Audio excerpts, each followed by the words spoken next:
The diary fell out of his bag at 7:43 in the morning on a Thursday in March. Theo Lim knew the exact time because he had just checked his phone for the bus schedule and the screen had read 7:43 and he had thought 2 minutes and then his bag had slipped from his shoulder in the way it had been threatening to slip for a week, the strap worn through at the buckle point, a repair he had been deferring because deferring small things was one of his least defensible habits and also one of his most persistent. The bag dropped and the contents shifted and the zip, which he had not fully closed because he had been in a hurry, gave way, and his thermos and his earphones case and 3 pens and the diary landed on the wet pavement of the Caldwell Street bus stop on a Thursday morning in March. He gathered everything. He was certain he gathered everything. The thermos, the earphones, the pens, his transit card which had slid 6 inches and was balanced on the curb edge with the quiet insolence of small objects that know they are about to cause a problem. The bus arrived. He got on. He found a seat. He put his bag on his lap. He did not reach for the diary because he did not know yet that he had not gathered it.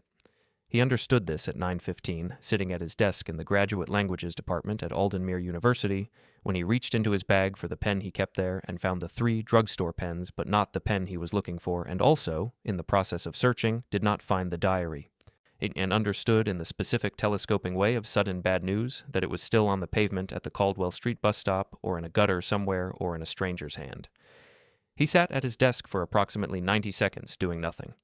The diary was black, a 5, hardcover, with a cloth spine that had worn to a softer texture over 2 years of daily use. It had his name on the inside front cover, which he had written in the first week because he lost things, and it was a reasonable precaution, and which he now understood to be the most significant thing he had ever written in his own handwriting, because whoever had found the diary would know whose it was, and knowing whose it was meant they could return it to him, and returning it to him meant they had held it. And having held it meant there was the possibility that they had opened it. He put his hands flat on his desk and considered the range of outcomes. The diary could have been picked up by someone who had not opened it. This was possible. There were people in the world who found objects and returned them intact without reading them first. He had been one of those people on 2 occasions, and he knew they existed. The diary could have been picked up by someone who had opened it, read the first entry, found it personal, and closed it without reading further. This was also possible, though statistically the first entry was dated the 3rd of January and was about his sister's birthday dinner and was entirely benign, which meant the first entry would not have stopped anyone who was inclined to keep reading. The diary could have been picked up by someone who had read it, all of it, or enough of it to encounter the entries in question, which were not evenly distributed through the 2 years, but were concentrated in the last 14 months, and which were about a specific person, written in the specific way of someone who had been writing about a specific person for 14 months, without any expectation that the specific person would ever read them. The specific person was Kieran Mall. Kieran Mall was 29 and a postdoctoral researcher in the Comparative Literature Department at Aldenmere, which was 2 buildings and a courtyard and one very specific piece of professional separation from the Graduate Languages Department, where Theo worked as a departmental administrator. He had dark hair, and the kind of face that did not photograph well in the sense that photographs could not capture its quality of being entirely present, and he read every plaque and notice board and sign he passed on campus the way some people read menus, with the focused interest of someone who believed that written things were put there to be read. He smelled of coffee and old paper and something Theo could never name, which Theo had written about in the diary with an honesty that was only possible in private writing, and he was the reason Theo had started keeping the diary in the first place.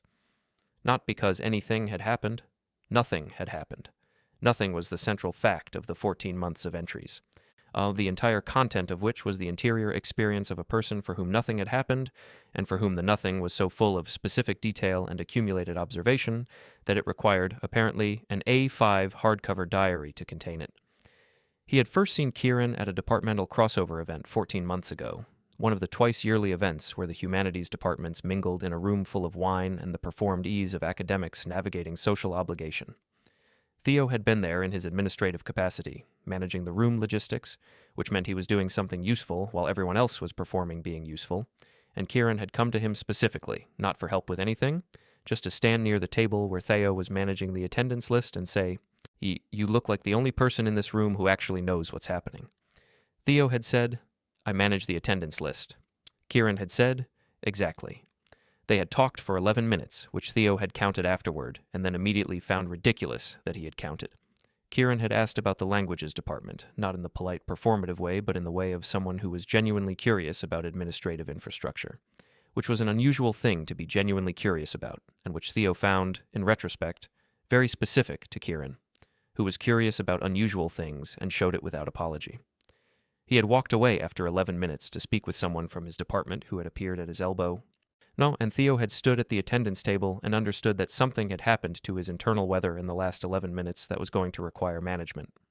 He had started the diary the following week. The entries from the first 2 months were circumspect in the way of someone who did not yet trust the impulse. He wrote about Kieran's work, which he had researched, not in a concerning way, in the way of someone whose job gave him access to departmental publications and who had simply followed the access.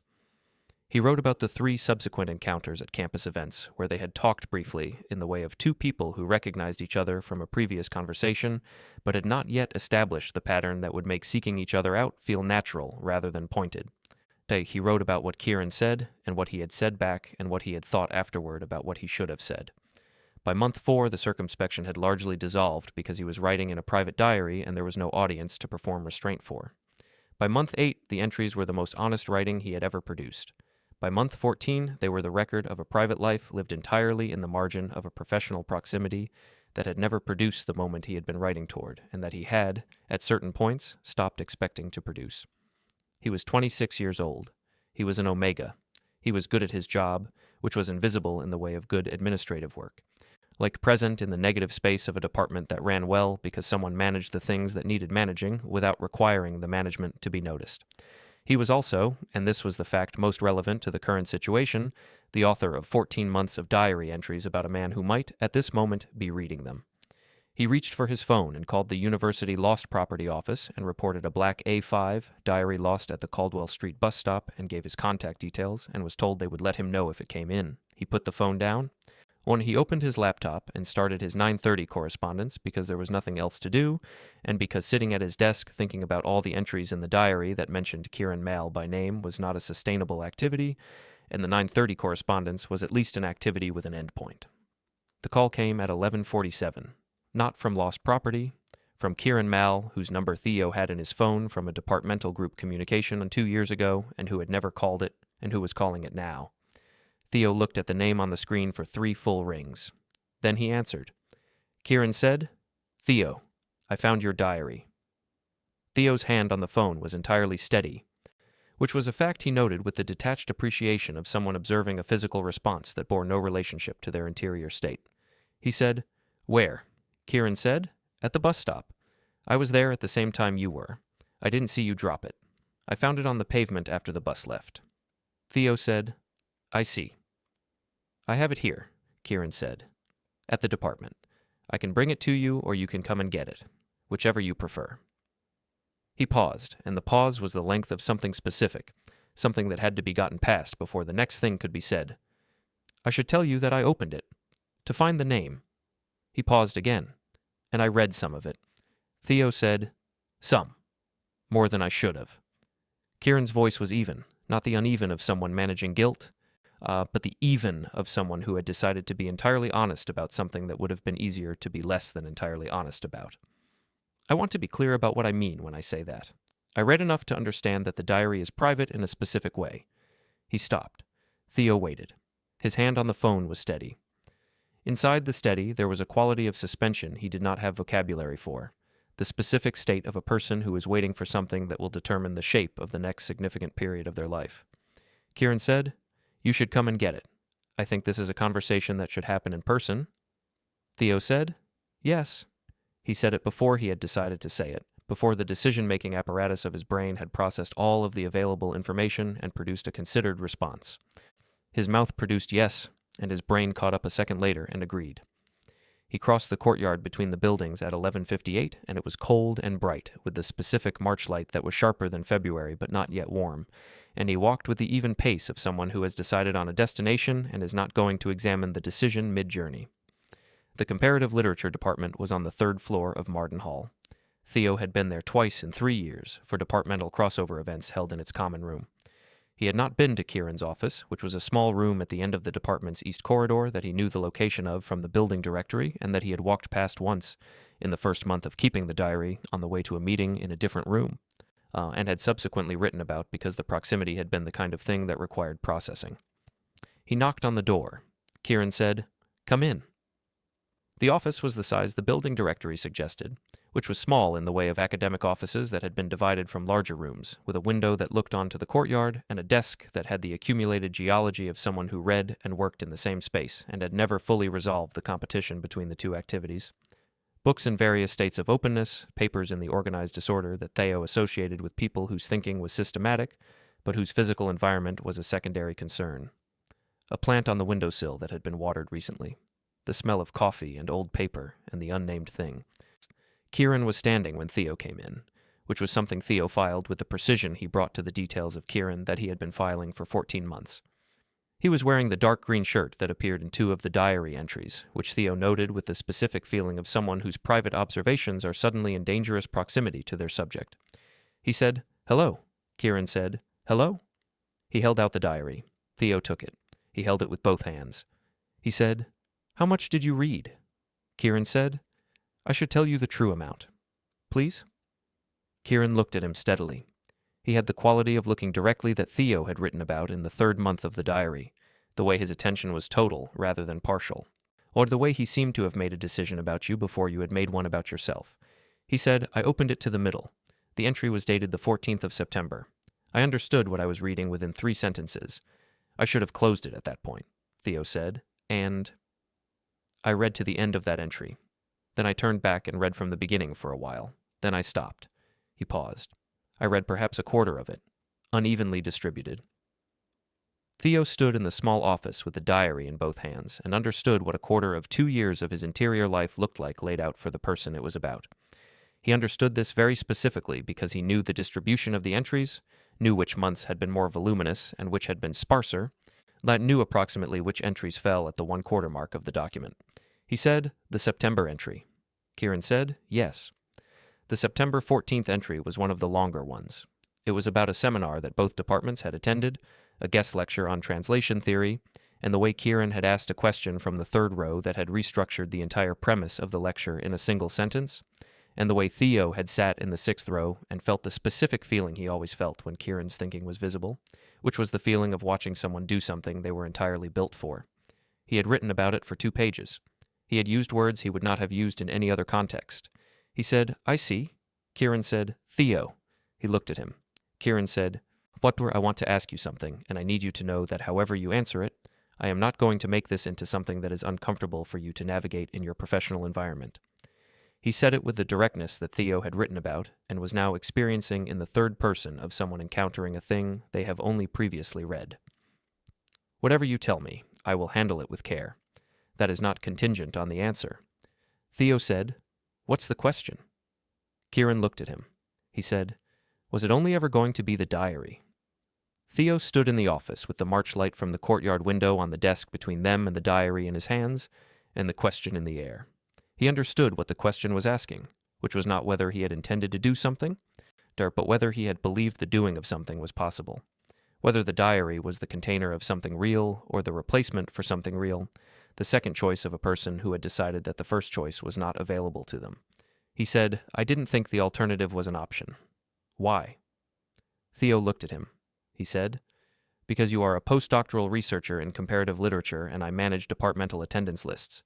He said it without self-pity, just as a description of how he had calculated the landscape. Because the gap seemed descriptive rather than crossable. "Because I was not going to make something difficult for you to navigate in your professional environment." He paused. "Because I didn't know if the 11 minutes was anything." Kieran was quiet for a moment. Then he said, "The 11 minutes. Was the first time we talked. At the crossover event. 14 months ago. You counted them? I counted them afterward and then immediately found it ridiculous that I had." Kieran looked at him for a long moment.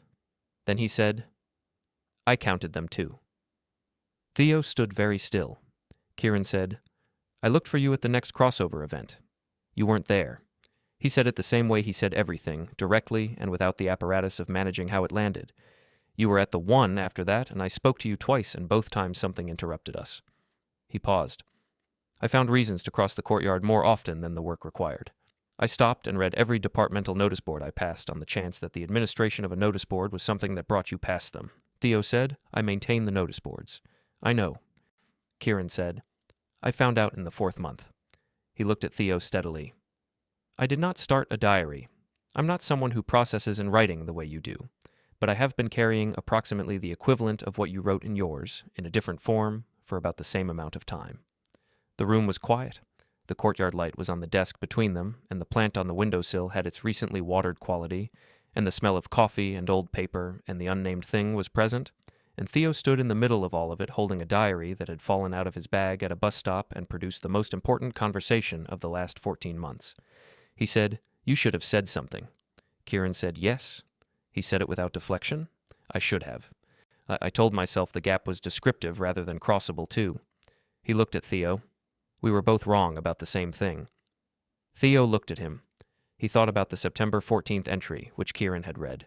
He thought about the other entries that Kieran had not read, the ones in the later months, the ones that were more fully honest because the writing had become the place he was most entirely himself, and what it meant that those entries existed and had nearly been in the hands of a stranger and were instead in the hands of the only person in the world who would understand exactly what they meant. He said, "I should go back to the department." Kieran said, "Yes." He said, "This is a conversation that should continue." "Yes," Kieran said. Theo said, "Not here?" "Not standing in your office in the middle of the working day with the diary in my hand." Kieran said, "When?" Theo thought about this. He said, "Are you free this evening?" "Yes."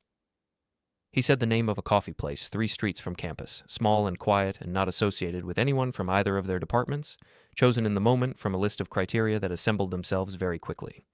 He said, 7 o'clock. Kieran said, "I'll be there." Theo said, "I'll have the diary." He held it up slightly. "In case there are things in it you should read before we talk further." Kieran looked at him.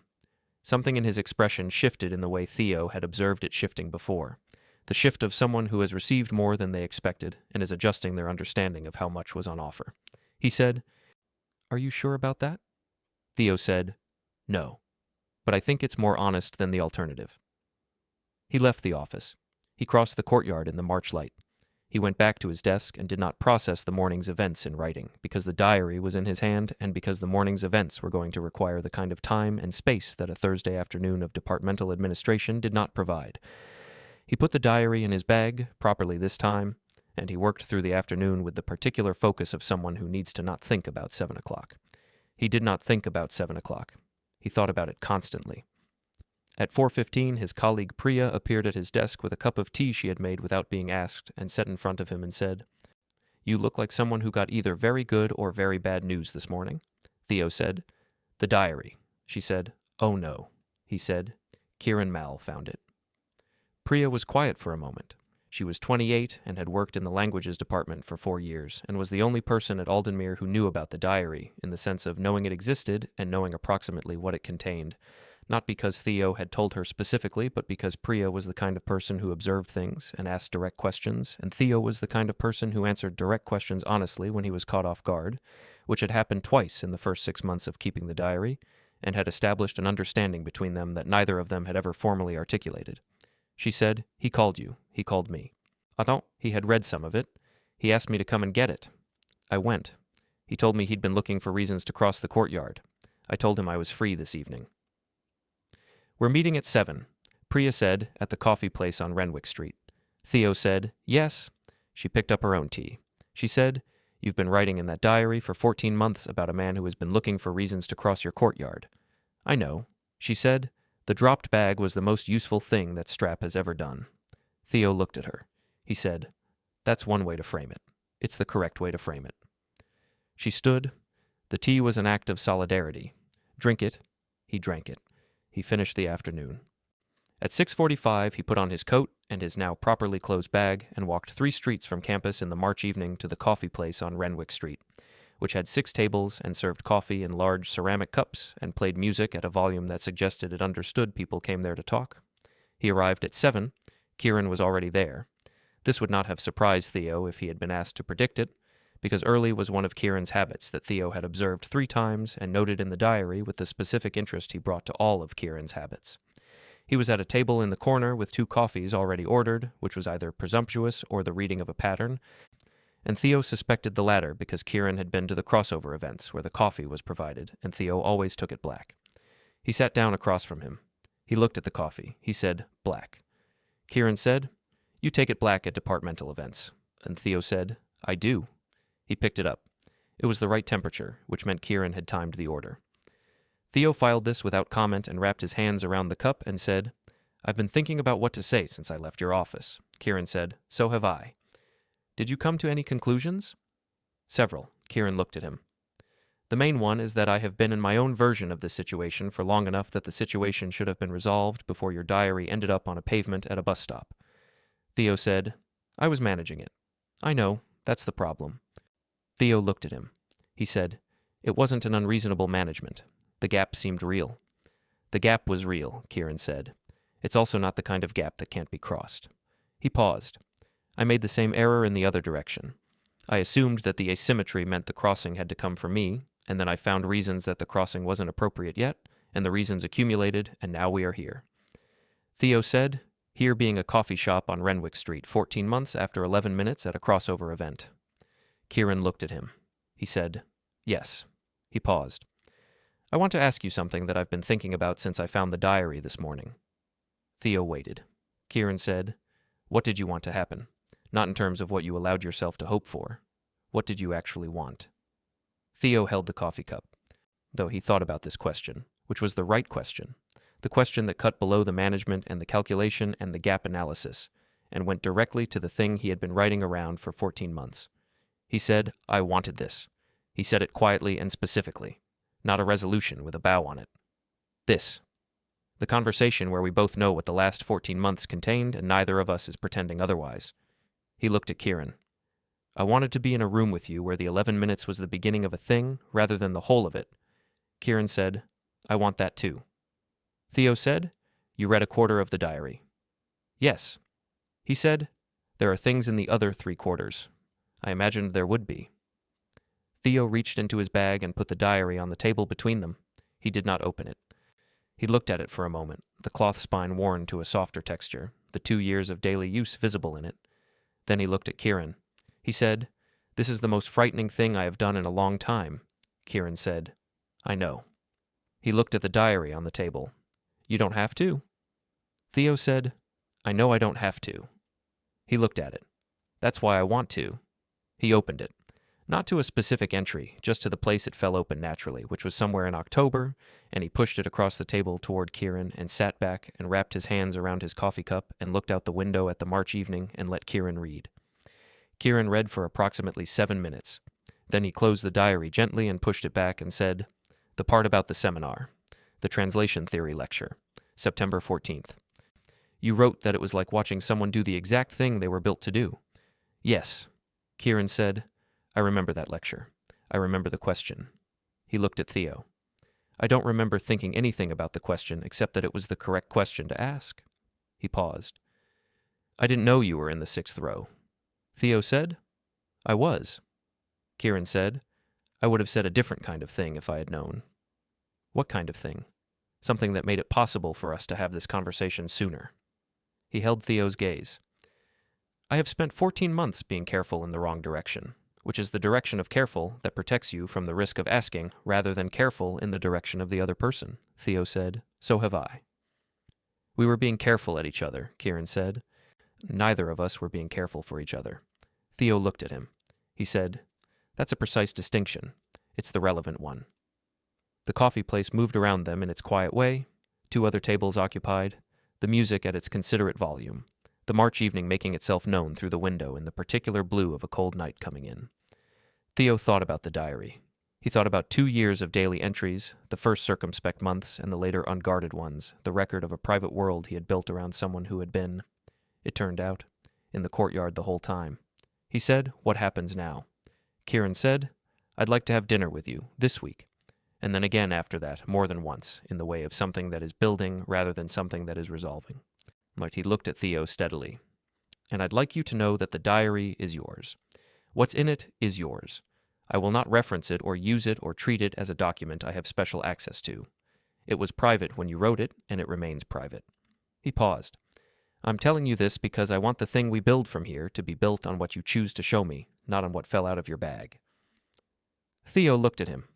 He thought about this sentence, which was precisely the sentence he had not known he needed to hear, and which was the sentence that, had he been writing in the diary at this moment, he would have written in full and read again the following morning and probably read again the morning after that. He said yes to dinner, he said it clearly, and yes to the building rather than the resolving. He paused. And I want to tell you something. Kieran waited. Theo said, the diary is not the full version. He said it slowly. The full version is what I've been not saying to you for 14 months because I didn't think the saying was on the table. He picked up the diary and put it back in his bag. The diary is the practice run. He looked at Kieran across the table. I'd like to try the actual version.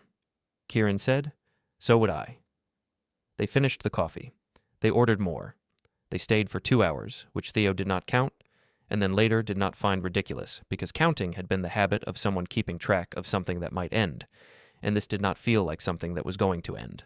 It felt like something that was going to continue, like in the specific way of things that had been building for a long time and had finally reached the point of being allowed to exist in 3 dimensions rather than flat on a page.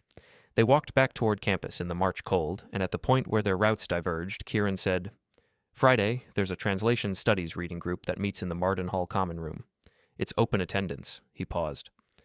I'm mentioning it because you maintain the notice board, and the notice has been up for a month, and I have been hoping every time I pass it that you would come. Theo said, I haven't read the notice. Kieran said, you wrote it. Theo said, I write a lot of notices. Kieran said, I know. He looked at him. 7 o'clock, on Friday, the common room. Theo said, I'll come. And they said goodnight at the divergence point, and Theo walked back to his apartment in the March dark and sat at his kitchen table and opened the diary to the next blank page and wrote for 40 minutes, longer than he typically wrote in a single sitting because the 40 minutes contained more than a single sitting's worth of material. He wrote about the coffee place on Renwick Street and the 2 coffees already ordered, black, the right temperature, and the question, what did you actually want? And the answer he had given, which was the truest answer he had ever produced in a conversation rather than on a page. He wrote about the diary is yours. I will not use it as a document I have special access to. He wrote about what it felt like to be the private world you had built walked into by the one person who had always been its subject, and to have that person handle it the way someone handled something they understood the weight of. He closed the diary. He made tea. He went to bed and did not sleep immediately because there was too much in the day to fully absorb in one night, and because the feeling of having said the actual version rather than the practiced run was a feeling that his body was still in the process of adjusting to. He slept eventually. In the morning he wrote 1 more paragraph before he made coffee. Then he got up and started the day that contained Friday in it. If this story is finding you somewhere it was meant to find you, please take a moment to subscribe before we go further. It means more than you know, and helps bring more stories like this one to life. Drop a comment and let me know where in the world you're listening from. I love knowing where these words travel. Now back to our story. Friday arrived with the specific quality of days that contain a thing you are going toward, which makes the hours between the morning and the thing feel both longer and more precisely inhabited than ordinary hours. Theo worked through his morning with the thoroughness he brought to work that needed doing and the parallel awareness he could not quite suppress, which was the awareness of 7 o'clock being at the end of the day the way a door is at the end of a corridor, present and approaching. He told Priya, briefly, over the lunch hour, about the coffee place and the 2 coffees and the conversation. She listened with the expression of someone who has been invested in an outcome for a long time and is now in the presence of its beginning. She said, he said the diary remains private. Yes? She said, that's the correct thing to say. I know. She said, how did he know it was the correct thing? Theo thought about this. He said, I think he thought about what mattered to me before he thought about what mattered to him in the situation. Priya nodded slowly. She said, that's the kind of person worth the 14 months of diary entries. Theo said, I thought so. She went back to her desk. Theo went back to his. Now, at 5:30, he shut down his laptop and put on his coat and walked across the courtyard and up to the 3rd floor of Marden Hall and into the common room of the Comparative Literature Department, where 8 chairs had been arranged in a loose circle, and 6 of them were already occupied by people with books and papers and the specific casual focus of academics in an informal setting. Kieran was in the chair nearest the window. He looked up when Theo came in, and something in his expression did the small thing that Theo had spent 14 months writing about and was now watching happen in the context of it being in some sense for him, which was an adjustment that the internal weather was still making. He found a chair and sat in it, and someone put a copy of the reading in his hand, and the group began. And for the next 90 minutes, Theo was present in the way that he was present in rooms where interesting things were being said, which was fully with the pleasure of someone who found ideas genuinely worthwhile and did not need to perform that finding. Kieran spoke twice in the 90 minutes, both times with the precision Theo had written about in September, and both times Theo thought about the diary entries and understood that the entries had been accurate, that what he had written in private about what it was like to watch Kieran think was not the exaggeration of someone in the grip of a feeling, but a fair description of an actual quality. This felt important, that the diary was true, that the person he had written about for 14 months was in fact the person present in this room, not a projection, but the real thing. No, after the reading group ended, Kieran walked with him out of the building and down the stairs, and they stood for a moment in the Martin Hall entrance. Kieran said, "You came." Theo said, "You invited me." Kieran said, "People don't always come when they're invited." Theo said, "I maintained the notice board. It seemed like the least I could do." Kieran looked at him with the expression that Theo was beginning to understand was his version of a smile. Not the full smile, but the thing that preceded it, the reconfiguration that meant something had landed. He said, "Dinner tomorrow, if you're free." Theo said, "I'm free." Kieran said, "I'll find somewhere quiet." Theo said, "You can choose." Kieran said, "I know." He paused. "I know a place." They said goodnight, and Theo walked back across the campus in the cold and thought about "You can choose," which was a small thing, and also not a small thing. The specific act of trusting someone to make a decision for you. He had managed the territory case by case for 14 months. He was learning to put the management down. It felt like putting down a bag with a broken strap, lighter than he expected, and the right time to do it. The dinner was on a Saturday evening, which arrived with the particular quality of Saturday evenings that have been anticipated since Thursday morning and have therefore had slightly too much time to become significant in the anticipating. Kieran had chosen a small restaurant in the Aldenmere quarter that Theo had walked past many times without going into, the kind of place with a handwritten menu and tables close enough together to require quiet voices, which was not a problem for either of them. He was already there when Theo arrived, which Theo had expected, seated at a corner table with water poured and the menus open, and he looked up when Theo came in with the expression that Theo had now observed in 3 different contexts, and was building a more complete understanding of, which was the expression of someone for whom a specific arrival is not merely welcome, but specifically, personally welcome. He sat down. He looked at the menu. He said, "You remembered I like quiet restaurants." Kieran said, "You said it at the coffee place." Theo said, "I said I didn't love large, busy ones." Kieran said, "I extrapolated." Theo looked at him over the menu. He said, "You're good at extrapolating." Kieran said, "I've had 14 months of material." And they looked at each other across the small table, and the specific absurdity of the situation was present for both of them, which was the absurdity of 2 people who had been in the same professional orbit for 14 months, discovering in the space of 3 days that the orbit had been mutual on both sides. It should have been uncomfortable. It was not? The absurdity was, in fact, the most comfortable thing Theo had felt in a professional social context in a long time, which was either the low bar of his recent social experiences or something specific to Kieran, and he suspected it was the latter. Kieran said, "Can I tell you something about the diary?" Theo looked at him. He said, carefully. Kieran said, "The entry from February." "Not this February?" "Last February. I won't describe the content. Well, but I want to tell you that reading it was the first time I understood how long the 14 months had actually been for you.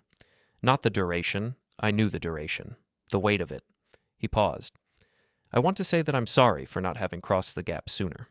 Not because it would have prevented the diary, which I find I am not entirely sorry exists, but because the weight should have been shared sooner." Theo was quiet for a moment. He said, "You read the February entry?" "Yes," he said. "That was a hard month?" "I know," Kieran said. "That was clear." Theo picked up his water glass.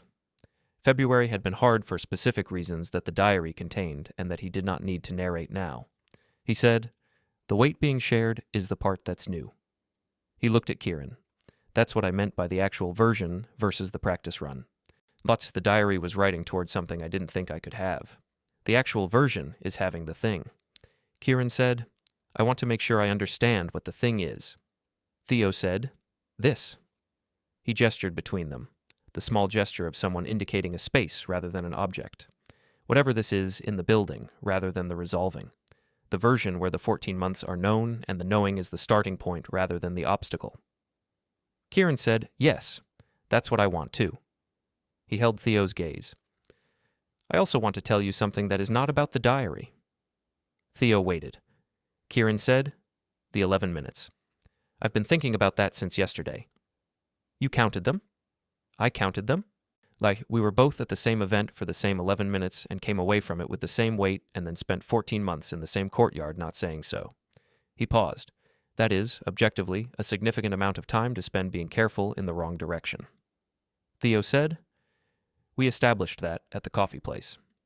Kieran said, "I'm establishing it again because I want to say something that follows from it." He looked at Theo. "I'm not going to be careful in the wrong direction anymore.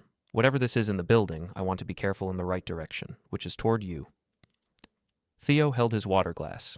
He thought about the February entry and what Kieran meant when he said the weight should have been shared. He thought about what it meant to have 14 months of writing about someone received with the specific care of someone who understood that what they were holding was private and handled it accordingly. He thought about the diary is yours. I will not use it as a document I have special access to. He said, "I believe you." Kieran said, "Good." They ordered. The restaurant did its quiet business around them, and they talked in the way of people who have a great deal of existing material and have just been given permission to use it, which meant they talked about things they had not talked about before because the before had not had the right conditions.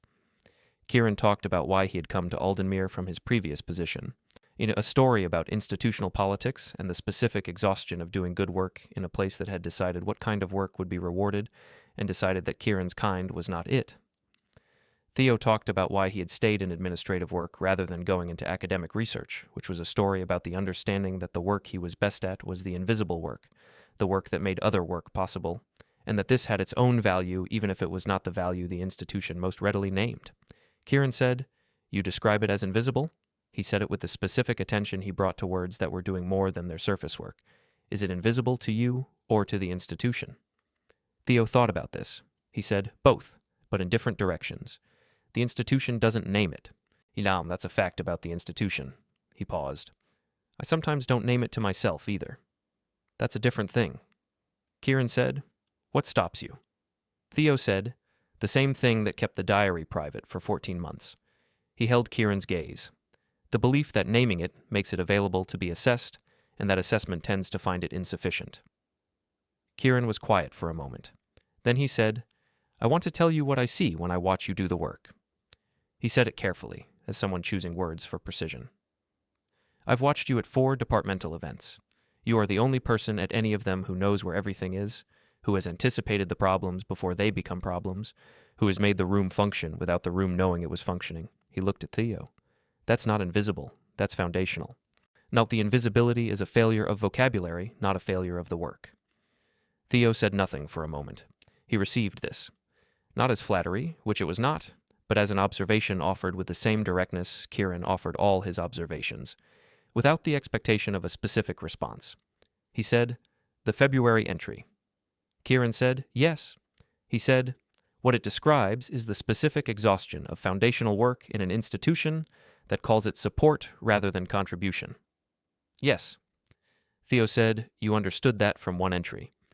Kieran said, "I understood it from the entry and from watching you at 4 departmental events and from the specific way you answered the question about your work just now, which was to define it first by its invisibility rather than its function."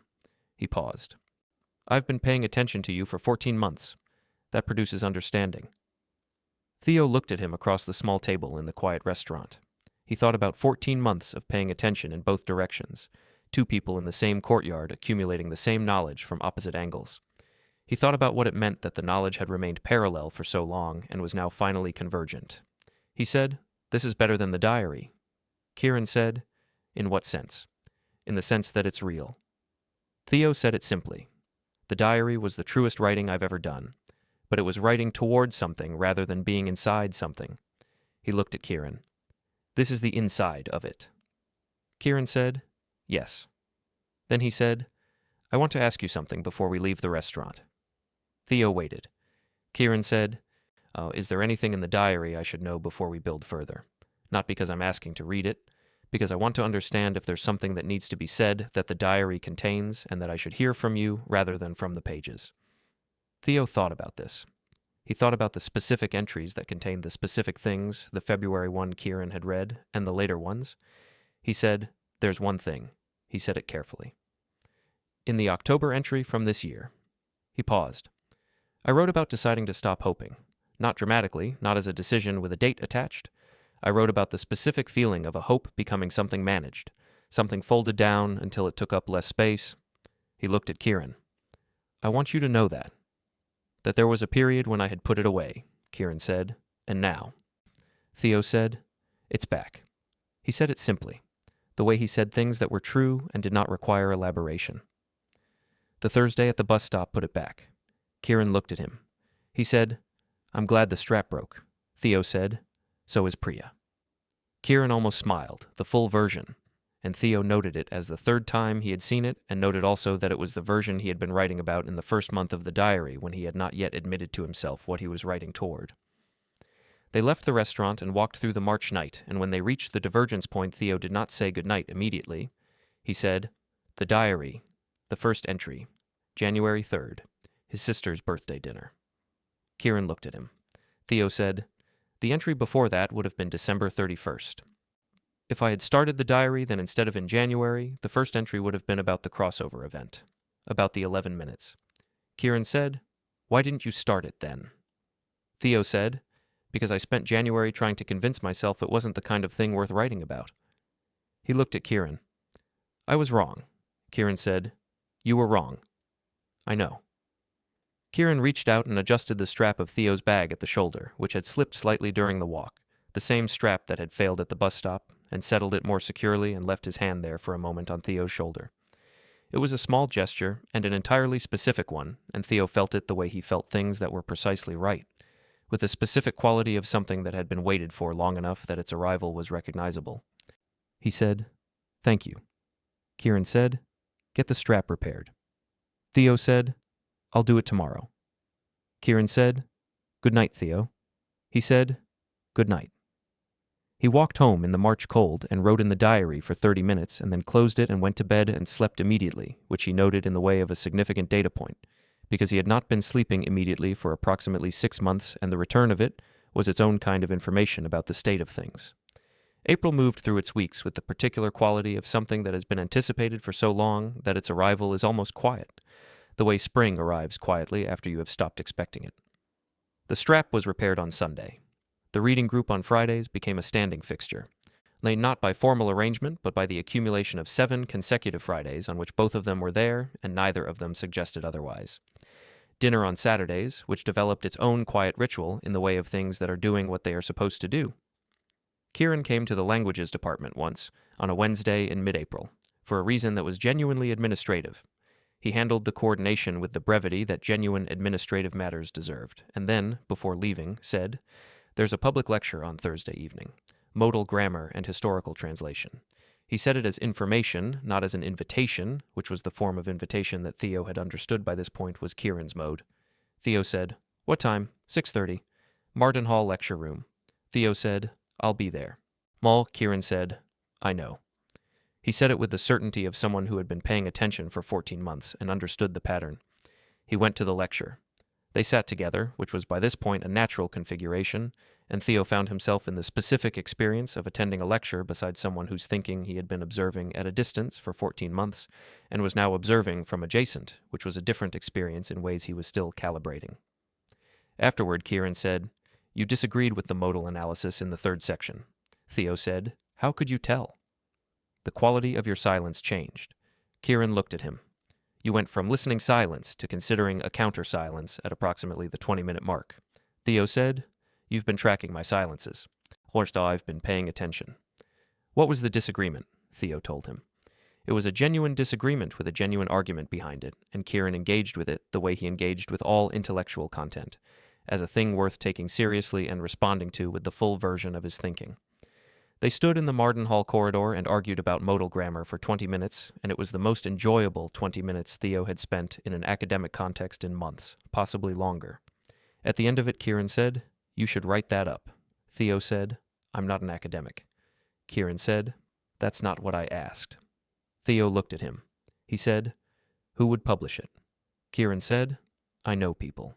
The argument is sound. The framing needs work, but that's what revision is for. He looked at Theo. You have the thinking. Don't let the job title be the thing that decides whether the thinking goes anywhere. He thought about this on the walk home. He opened his laptop when he got there and wrote 300 words of the argument in the specific way of something that had been waiting for the right conditions and had found them without announcement. The second crisis came in May. It arrived in the form of a conversation Theo was not meant to hear. He was in the Marden Hall corridor with a delivery of materials for the comparative literature notice board, a routine task. He was at the notice board at the end of the corridor, partially behind the board itself, when two people came around the corner behind him, colleagues of Kieran's whose voices he recognized and who did not see him. One of them, a senior lecturer named Horton, said, "Mal seems distracted lately. Personally." The other voice said, "I heard he's been spending time with someone from the languages department." Horton said, "Administrative staff." A pause. Horton said, "It'll resolve itself. These things usually do. Mal is sensible. He knows what a sustained partnership in this environment needs to look like." They passed. Their voices faded. Theo stood behind the notice board with the notices in his hand and the specific cold feeling of something that had been warm very recently going suddenly not warm. He knew what Horton had meant. He had understood it immediately and entirely because he had spent 14 months knowing exactly what he was in the context of the institution's vocabulary. Administrative staff. The category the institution placed in a different register from the academic one, that it would, when assessing the suitability of a sustained partnership for a postdoctoral researcher with a future to build, place in a column that did not weigh favorably. He put up the notices. He went back to the languages department. He did not go to the Friday reading group that week. He said he had a departmental obligation. He did not go to the Saturday dinner. He said he wasn't feeling well. Priya, on Monday morning, put tea on his desk and said, "What happened?" He told her. She was quiet for a moment. Then she said, "You know what Horton is?" Theo said, "Someone who is probably not wrong about how institutions work." Priya said, "Someone who has never had a thought that wasn't handed to him by a structure that benefits him. His opinion of your suitability as a partner is not information. It's noise." Theo said, "It's noise that might be Kieran's reality." Priya said, then asked Kieran. He looked at her. She said, "You spent 14 months not saying things because you assumed the conclusion. The assumption was wrong." She held his gaze. "Don't do it again." He texted Kieran on Tuesday. He said, "Can we talk?" Kieran said, "Tonight." He went to Kieran's apartment for the first time. 3 rooms in a converted house, organized around the primary organizing principle of someone who read a great deal and had accepted this. Books were the furniture. The actual furniture was secondary. He sat on the secondary furniture and told Kieran what he had heard, not with a preamble, not with the management of how it would land. The words, as they had been said, and then the conclusion he had drawn, and then the 2 days of skipped events. Kieran listened to all of it. Then he said, "I know what Horton thinks." Theo said, "And." Kieran said, "Horton has strong opinions about what a sustained partnership should look like, and those opinions are approximately 30 years out of alignment with the reality of how people build lives. I'm aware of his views. I've been aware of them since I joined the department." He looked at Theo directly. "I'm asking you something." He paused. "Did you skip the reading group and the dinner because of Horton's opinion or because of your own?" Theo said both. Kieran said, "Tell me about yours." Theo held the weight of this question, which was the right question. He said, "I have spent a long time in an institution that places administrative work in a specific register. I know what that register is worth in the context of assessments like Horton's." He paused. "I do not want to be the thing that costs you something in a context that matters to your future." Kieran said, "You're doing it again?" Theo said, "I know." He said, "You're concluding on behalf of me without giving me the information to respond?" He looked at Theo with the total attention. "My future is not a thing I'm building toward a version of that doesn't include you." He paused. "I left my previous institution partly because it told me what kind of work would be rewarded and decided that mine was the wrong kind. I am not going to now choose my life by the same institution's logic applied to people." Theo said, "It's not the same." Kieran said, "It's the exact same. Different domain. Same structure." He held Theo's gaze. "You do foundational work. The institution calls it support. That is a failure of the institution's vocabulary, not a fact about the work. Horton's opinion of who I should be with is the same category of error. It is a failure of his vocabulary, not a fact about you." Theo was quiet for a long moment. He thought about the October entry. He thought about what Priya had said. He thought about what it meant to have done it again, built a conclusion before bringing the information to the person who had earned the right to respond to it. He said, "I should have told you on Wednesday." Kieran said, "Yes." "I'm sorry I didn't." Kieran said, "I understand why you didn't.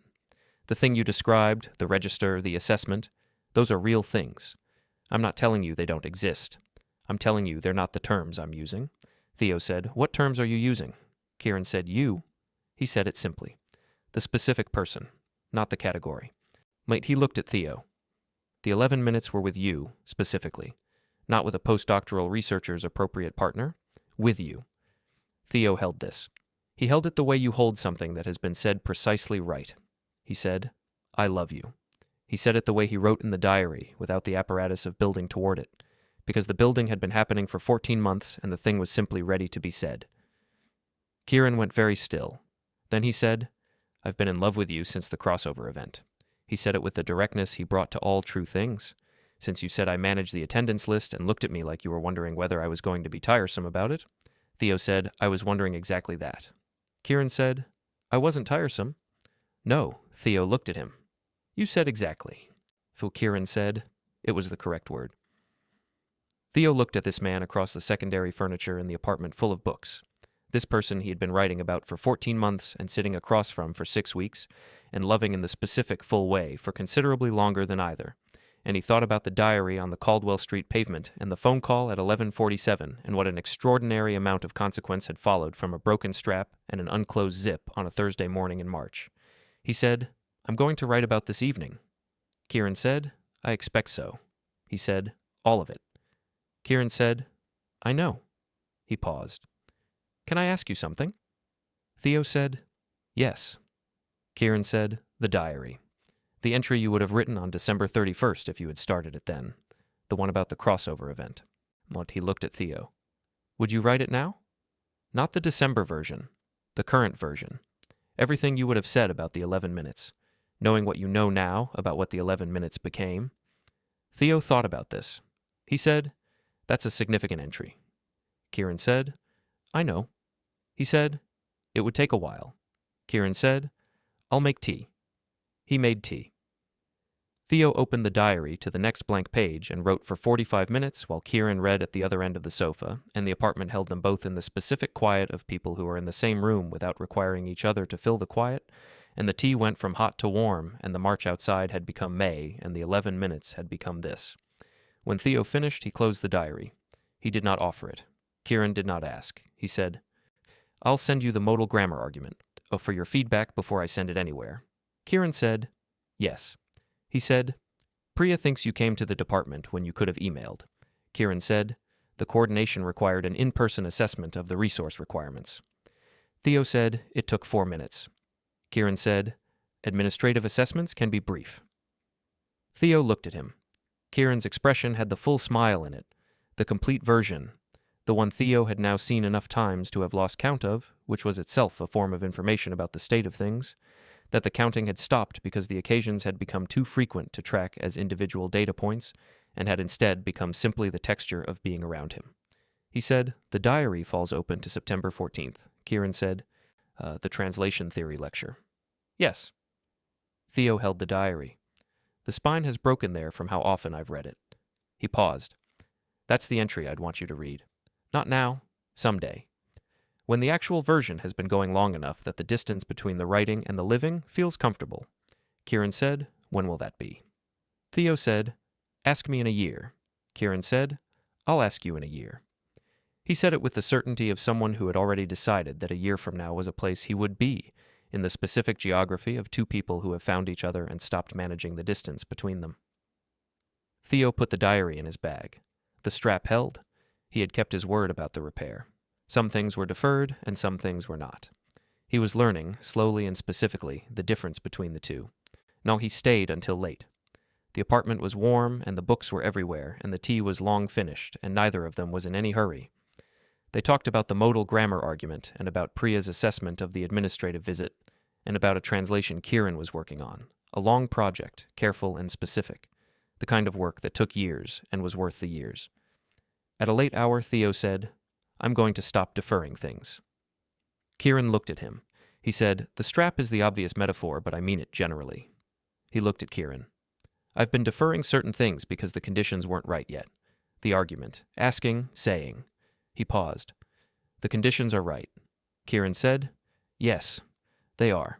Theo said goodnight eventually and walked home through the May evening, which was mild and full of the specific quality of spring committed to itself. He thought about the diary. He thought about the entry he had written in Kieran's apartment, the December 31st entry 14 months late, the current version, Everything he would have said about the 11 minutes, knowing now what the 11 minutes became. He sat at his kitchen table and opened the diary to the page after the one he had written in the apartment. He thought about exactly. He wrote for an hour. When he finished, he read it back. It was the best entry in the diary. Not the most honest, because they were all honest, but the most complete, because it contained both sides. The 11 minutes as he had experienced them, and the 11 minutes as he now understood them, which was the beginning of the thing, already the beginning even then, mutual from the first sentence, from the moment Kieran had walked toward the table where Theo was managing the attendance list, and the whole weight of the next 14 months had been, in some essential way, already set in motion. The diary was not finished. He would keep writing. The actual version required as much writing as the practice run, different writing that had somewhere to go, and a person to show when it got there. He closed it. He put it on the nightstand. He went to bed. The strap held. In the morning, he would send Kieran the modal grammar argument. In the afternoon, he would maintain the notice boards. The life was ordinary and specific and entirely his, built in the right direction now, in a towarded something and with someone, and at the pace of the actual rather than the imagined. He slept immediately. Outside, the May night was mild, and somewhere in the Aldenmere residential district, Kieran was probably reading, the apartment full of books and the quiet of someone who was also in the process of the actual version. The same one, on the other side of the same 11 minutes, building at last in the right direction. The diary on the nightstand had its cloth spine worn soft at the corners. Inside it were the 14 months and the March morning and the phone call and the coffee shop and the modal grammar argument and the Horton corridor and the apartment with the secondary furniture and the 45 minutes of writing and the entry written tonight, which was the December 31st one, which was the beginning finally given its full account. The diary fell open to September 14th if you let it. The spine had broken there from the reading. Someday Kieran would read that entry, in a year, when the actual version had been going long enough that the distance was comfortable, and he would read it knowing everything it had become. The strap had broken at exactly the right moment. Thank you for listening all the way to the end. If this story found you somewhere, it was meant to find you. Please take a moment to subscribe and leave me a comment letting me know where in the world you are. I love knowing where these stories travel and who they reach when they arrive. Until next time.